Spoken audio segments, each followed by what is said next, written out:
हाय, आज आपण चोर बोंबील बनवणार आहोत। चोर बोंबील घेतले होते, त्याला मीठ, हळद, मसाला आणि लिंबू हे लावून मॅरिनेट करून ठेवले आहे। त्यासाठी आता बोंबलासाठी लागणारे रस्सा बनवण्यासाठी लागणारे साहित्य: आला, लसूण, कोथिंबीर आणि मिरची याची पेस्ट बनवून घेतलेली आहे।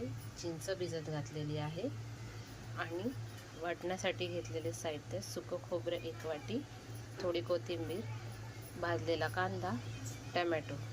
ह्याचं आता आपण वाटण करून घेऊया आणि चोर बोंबलाची रेसिपी तयार करूया।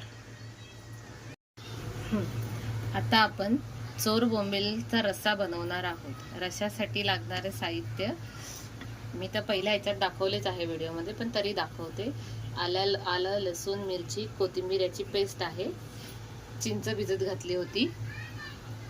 इथे वाटण तयार करून ठेवलेलं आहे। खोबरं, कांदा आणि टोमॅटो हे भाजून घेतले आणि आता आपण तेलात टाकूया। तेल तापलेले आहे। आता आपण तेलात टाकू।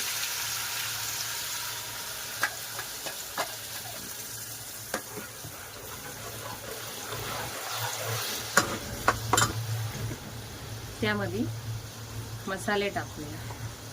हा लाल तिखट, हा कलरसाठी, हळद, धना जिरा पावडर। आपण ऑलरेडी मच्छीला मॅरिनेट केले होते म्हणून थोडासाच टाकला आहे। आता आपण आलं लसूणची पेस्ट टाकूया।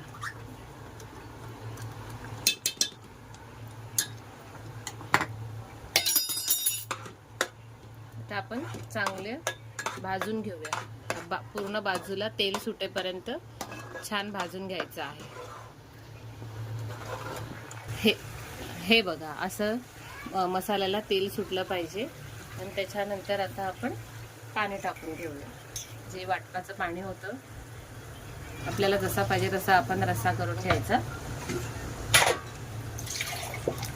आम्हाला भातासोबत खायचंय म्हणून थोडा पातळ बनवते।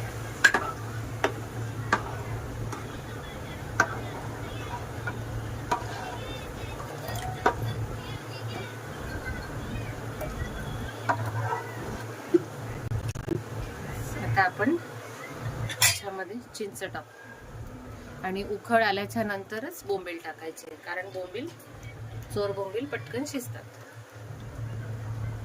म्हणून ते जोपर्यंत उकळ येत नाही रस्सा एकदम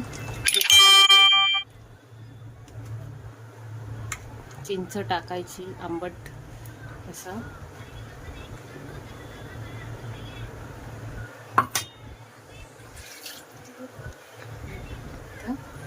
थोडं मीठ टाकून घेऊया। मच्छीला पण मीठ लावलेलंच आहे। थोडंसं मीठ टाकलं आहे। चांगलं ढवळूया। चवीनुसार मीठ टाकून घ्यायचं। तर छानपैकी उकळ येऊ दे, त्याच्यानंतर आपण मच्छी सोडूया। हे बघा, असं उकळायला सुरुवात झालेली आहे। छानपैकी उकळलेलं आहे। आता आपण त्याच्यामध्ये बोंबील सोडूया।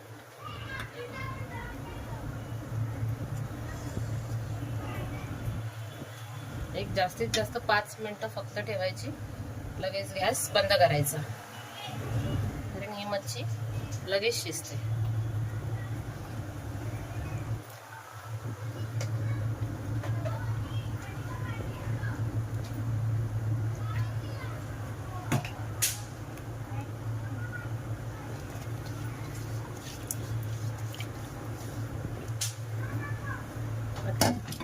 छानपैकी एक 5 मिनिटं उकळ आणून द्यायचा आणि बंद करून घ्यायचा गॅस आणि मग जेवायचं। हे बघा, बोंबलाचा रस्सा रेडी झालेला आहे। चोर बोंबलाचा रस्सा। आता आम्ही जेवायला घेत आहोत। त्यासोबत आम्ही कांदा, थोडा भात आणि बोंबलाचा रस्सा